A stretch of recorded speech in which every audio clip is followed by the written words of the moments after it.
गम की शाम।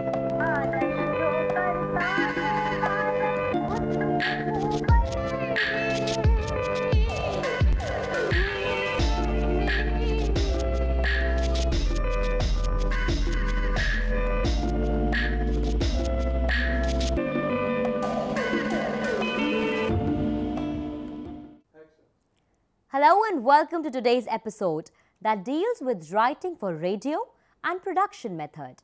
I am Sakshi Mandwal and the subject expert today is Renu Agal, who has worked as a radio broadcaster for 15 years in the BBC World Service and is now an independent journalist associated with publishing industry. Radio has evolved from its early wireless days to become a universal medium of communication. It brings the world to people who can't read and keeps those who can't see in touch with the world. Armies to amateurs, taxis to mobiles, you see radio everywhere. So, in a sense, this is a medium of communication which has lost its awe but not its utility. But in a competitive marketplace with a cross-section of media, radio has to work to its strength. The effectiveness of radio is in making words as visual as possible. So, the first step is to reach your audience. In today's episode, we will discuss the following: learning to write for the radio, essentials of a good radio script, how radio is different from other media, the role of presentation that makes a success of radio writing, the role of production in radio programming, what should be done and what should not be done.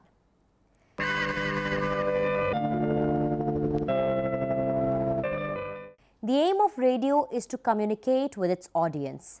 So, when you are on air, you have to think about how to speak to the listener, structure of your text, wording, style choices, and how would you create images in the mind of your listeners. We love radio when we feel that as listeners we are being spoken to. If the presenter speaks in our language or the language that we daily use to communicate, we feel closer to the program. It may sound very easy, but most of us are used to a certain written style. However, written language differs a lot from spoken language.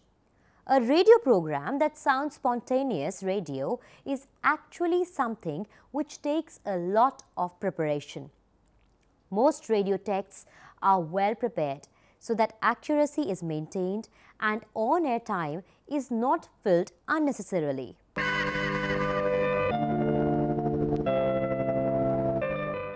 The moment an audience hears something, they need to understand it. The speed of the speaker decides how quickly the audience has to grasp what is being said. Unlike the printed word, with the oral word, the listener has no visual aids like paragraphs, headings and subheadings. You can't even turn back the page or reread the paragraph like in a newspaper. So, a good radio text needs to be in simple language and has to be logically composed.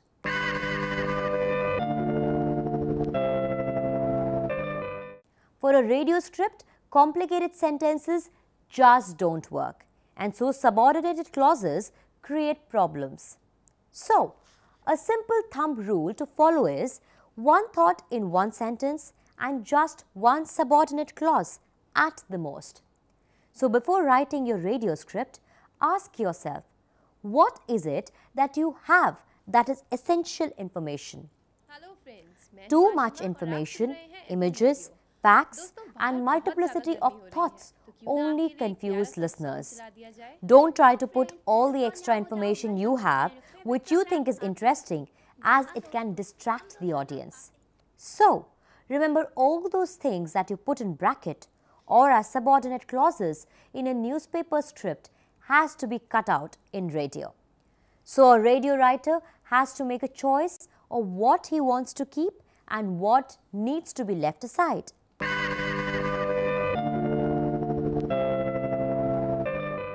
Let us look at what is the easiest way to select and deselect what you need. Who is speaking or doing something? What is happening? Where is it happening? Why is it happening? When is it happening? And how is it happening?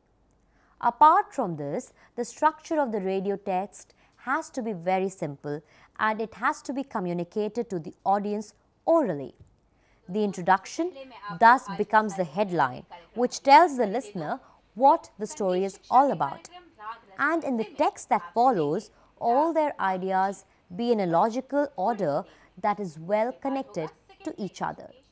If the text is long, then just as in print, we use subheadings. On radio, we make use of pauses, change in voice or tone of voice and music.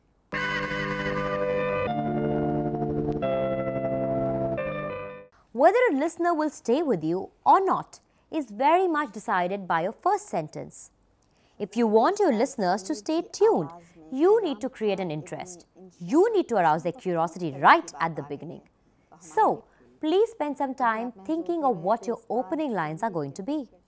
If it is news, then you need to start with the most important news point and then follow up with the other information that will add to it. For other genres of radio, you can deal with the opening more creatively.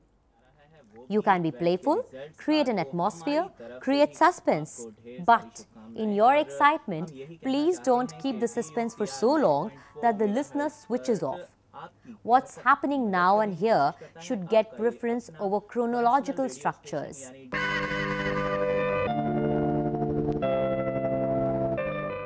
In radio, one does not have the luxury of going back to what has been said. So, one good way is to occasionally remind listeners what they are listening to by repeating the main themes and the topic under discussion. It also helps those who have tuned in late into a program to know what the program is all about. For example, it helps to have small recaps of points of discussions or a presenter mentioning the theme of discussion or a little jingle which asks audiences to share their opinions on that particular theme. By doing this, you repeat the topic of the program without sounding repetitive.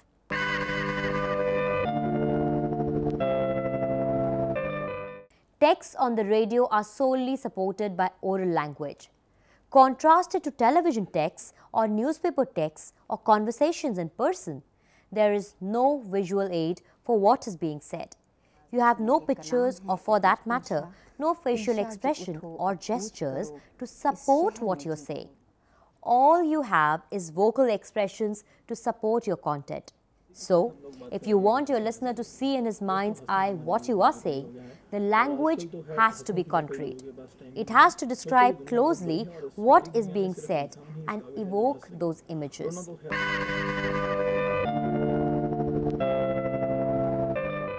Describe people, objects and situations as precisely as you can so that the listener can imagine them. If you have to describe something accurately, you need to observe it keenly and also need to have good research. It is as simple as this. If you have fully understood something, you will be able to communicate it easily and precisely. And if not, then there will only be confusion. For example, if you are in a garden and if you have to describe what you see, you will say, spring is in full bloom. You can see dahlias, roses and pansies. And if you aren't clear about what flowers are blooming, you will use abstract language instead of concrete expressions and say, spring is in full bloom. There are different flowers all around. Try not to be abstract. A radio text is enriched by the use of do words or verbs. To describe someone walking, you could say, he's moving on 2 feet, or better still, walking, trudging, strolling. But adjectives often become problematic. Descriptive adjectives like blue, hard, hazy, dark help in forming an image in the mind of the reader. But if they are used to evaluate something, it might look like you are not letting the audience make an opinion but forming it for them. For example, you say, she was beautiful but was a bad girl. Now, you have imposed your opinion by using these adjectives. The audience might have otherwise not felt the person to be either beautiful or bad. sentences in active voices are more effective than those in passive voices. For example, film actor Rekha played a courtesan in Umrao Jaan is better than the film Umrao Jaan had Rekha playing a courtesan. Listeners don't like presenters waffling. When we speak without preparation, we tend to have many pauses, sound uncertain, and the listeners can almost hear us thinking of something to say. They hear all the and ahs and words like basically, as I was saying, like, which can irritate them. So these fillers need to be avoided. Also, don't get into the trap of using flowery phrases.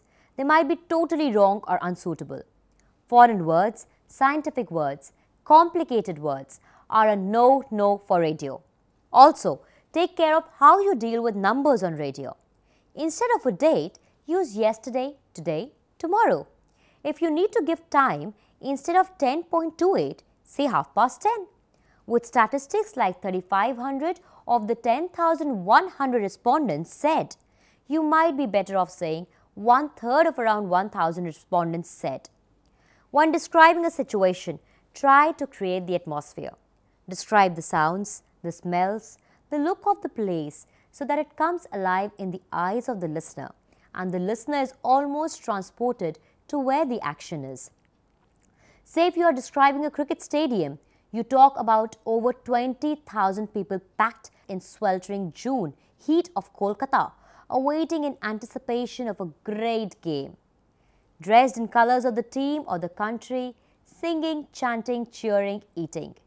That is you capture the sounds, sight and smell for the unseeing radio listener. The next stage comes when a well-written script has to be presented. If sentences are all in the same style, it will become boring. Therefore, it is a good idea to play with the way you construct your sentences so as to make it interesting.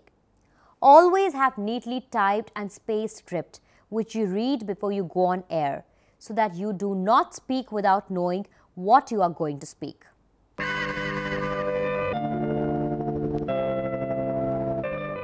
When we hear a good presenter on radio, we feel that he or she is a good speaker and are amazed at the fluency with which they usually pick up topics, move from one theme to the other.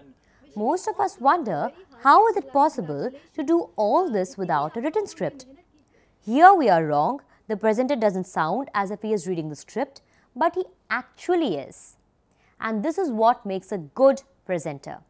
This can be achieved only if you can manage not to sound as if you are reading. It is rarely that the presenters are spontaneous. In fact, they are very well prepared. A good technique is to highlight words and phrases which you need to emphasize.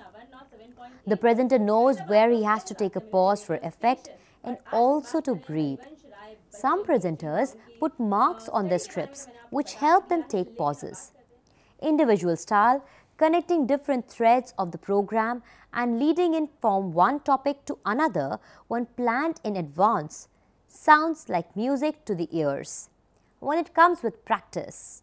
Sometimes, if you do not have the whole text ready, you can work with keywords which remind you of the way your script should flow.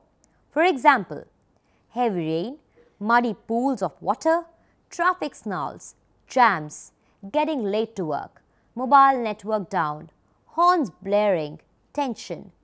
These words can help you describe a scene in a city where it is raining heavily. But it is not just a well-written script that works. You also need confidence to speak. People feel their pronunciation is not good, or their voice is not for radio, or they have an accent, or they don't speak like some smart presenter they like. If you are confident, people will accept your diction, accent, and mannerisms. You might be able to turn what you consider your weakness as your asset.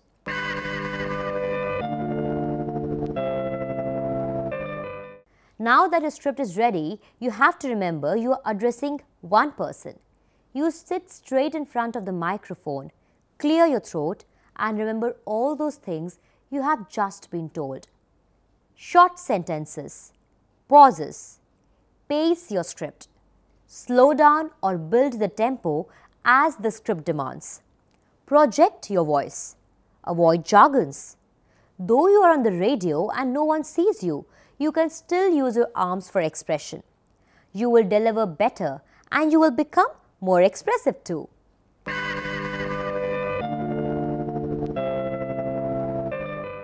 A well-prepared presenter will make a success of his foray on air. A good way to prepare is to read your script loudly before going on air. Check pronunciations where you are not sure. Same goes with names and figures. Keep a steady pace. Don't mess your script with alterations and overwriting. If you fluff, move on unless it's a factual error which you need to correct immediately. Confidence is the key. We can sum up by saying we need to stress on 7 P's: pitch, pace, pause, projection, pronunciation, posture, personality.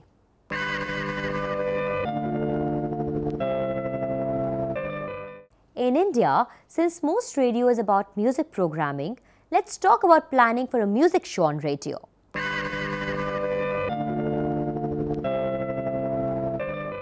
If you have more requests than you can play in the time slot allotted to your program, you will have to select the music you want to play.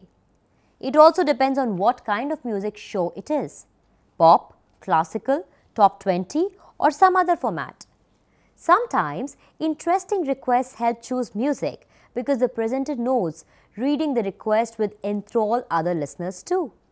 Think of the sequence: order slow numbers followed by faster paced ones, female vocals to male vocals, sad to happy songs.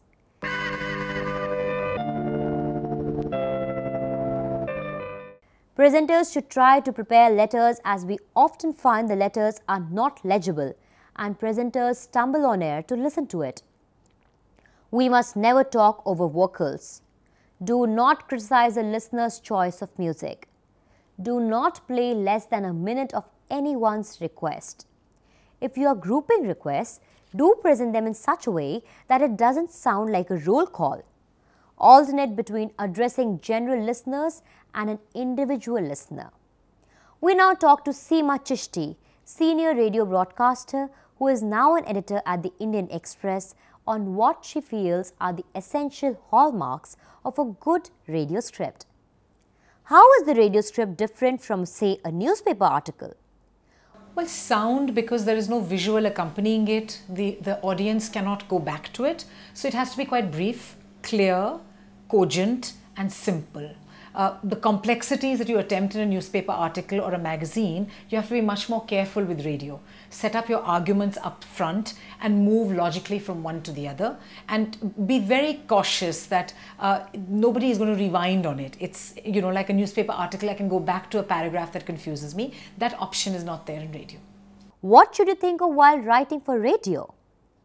There is a very good example given to people who learn writing for radio, which is you need to actually sketch out what we call word pictures. So to try and make it as evocative, particularly now that you're in an era where people expect images, people expect a lot of glitz and glam, you know, all of that. So how to put that cleverly in the spoken word is a big challenge. And I think it's a very interesting and entertaining challenge, because you can actually construct, use sound carefully and write in a way that your sentences are short. They are quite explanatory. You don't use words like, say, million, because that can get confused with a billion. So use a crore, use things that don't require too much of, you know, repetition, that are not confusing. So I think the idea is to again keep it simple and keep it short. Short sentences are the most crucial. Who makes a good radio presenter? A good radio presenter has to be very clear, diction has to be good, and the accent need not be something that's distracting. So you don't need to have a very Pakka British or a Pakka American accent, or a very, you know, that helps sometimes in certain contexts, but you need to be clear. And you need to be somebody who's usually calm, especially if you're in a breaking news or in a live scenario. You've got to be calm, and you should be sort of sound quite measured and dependable. And it's a good thing to keep your frequency of your voice, or rather the tone of your voice, quite measured and centered. That does not distract the audience to start worrying about why this is so thin and squeaky, or it's too baritone. Sometimes too beautiful a voice can also be distracting on radio. How important is the tone of presentation for effective communication?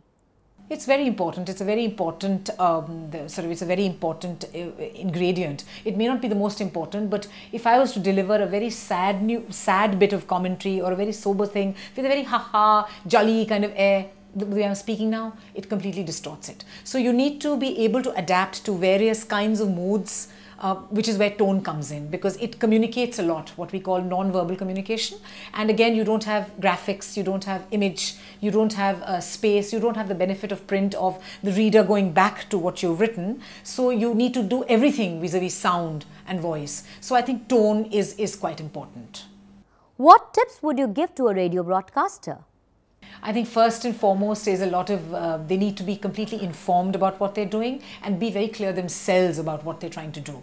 And if it's just a plain straightforward broadcast, then to be quite composed, to have some information, and again not have too much information. So information overload is something with all audiovisual media you need to guard against.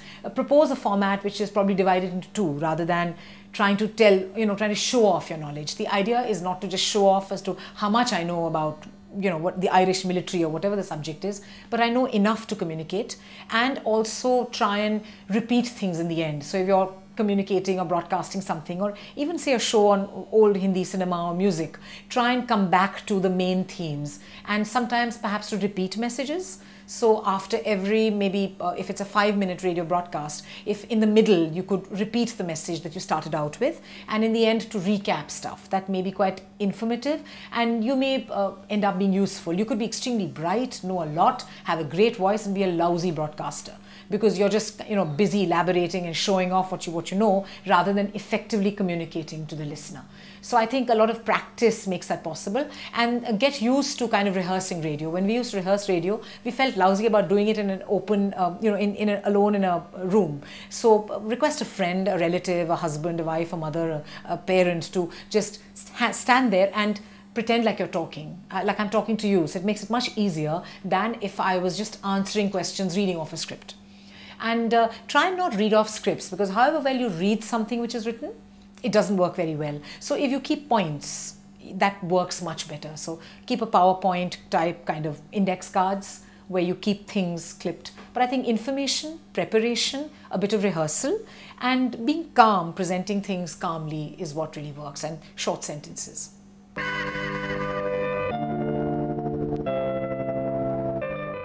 All this hard work of getting the language right and making it sound right can only work when it reaches the audience in the right way. So the production of radio program is as important as preparing for it. If it is an interview being done in the studio, care has to be taken that the microphones are well placed and the sound levels are checked before the presenter goes ahead with the interview. If a feature is to be recorded, then all the sound effects, actualities and clips have to be placed sequentially for the person operating the studio to record. The studio has to be equipped to take in various sound sources from microphones, CDs, phone lines, ISDN lines and digital hard disks.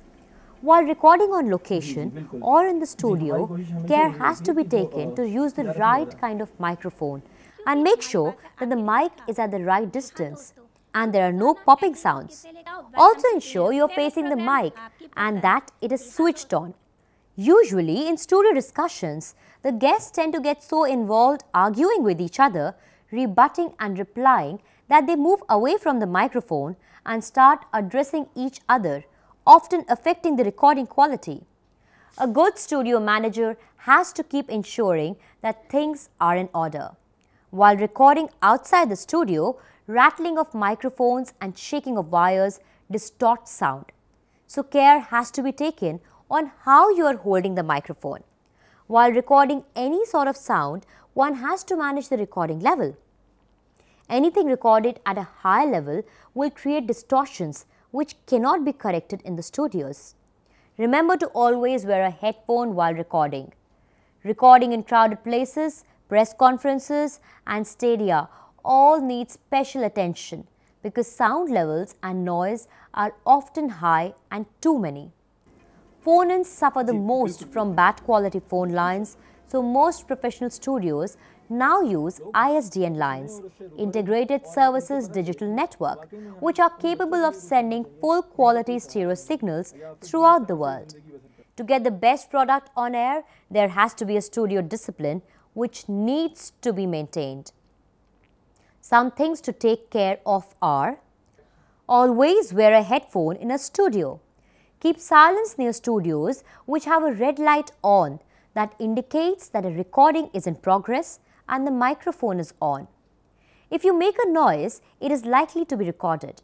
If you need to get into an on-air studio, do it only if you get permission from the producer. Speak only when indicated by the presenter. Talkbacks help communication between the producer, studio, manager and the presenter. But messages should be short and make sure the presenter is not on air when you talk to him on the talkback. And always wear a headphone when in a studio so that you can hear the output and you can also be given instructions. Check every audio before you play. This is a rule which a good studio manager always follows, even if he has been doing the same job for years. Let us now sum up on how we can evaluate the quality of a program on radio. We often talk of quality program, but let us figure out how we decide what makes for quality program. A criteria should be the appropriateness of a program. Did it meet the needs of those it was intended for? How creative was the program? Did it have delight and surprise along with the craft of communication? Was it enchanting and memorable rather than precise and mundane? Was it accurate? Was there truth, honesty and balance in the program? Did it have eminence? Did it have the best in the field which gave the program the authority and stature? Was it holistic? Did it not just appeal to the intellect but was pictorial, imaginative and nostalgic? Technically advanced programs still get admired by the audience, and if it is a live show which shows technical wizardry, it is greatly appreciated. A program has to also be personally enhancing for the listener. It should add to the knowledge, provoke or give pleasure. The ultimate aim of a good program is that the program establishes a personal rapport with the audience. A distinctive program is hard to miss and it holds the audience too.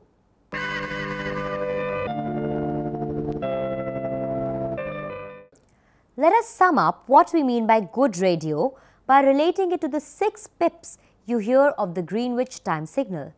We can say the 6 pips stand for preparation, punctuality, presentation, personal rapport, punctilious to system and procedure. Professional. If you have prepared a crisp script with short sentences dealing with one idea per sentence, inactive voice which describes the smells, sounds and sights, then you are on the right track. Use the power of your voice to show the emotions you want to convey. Use pitch, punctuation and pauses to effectively communicate with your target audience. And remember, all will be well if you follow the studio etiquette and remember the importance of good production to make for effective radio. This is all we have for you in this episode. Thank you so much for listening. Have a good day and happy programming.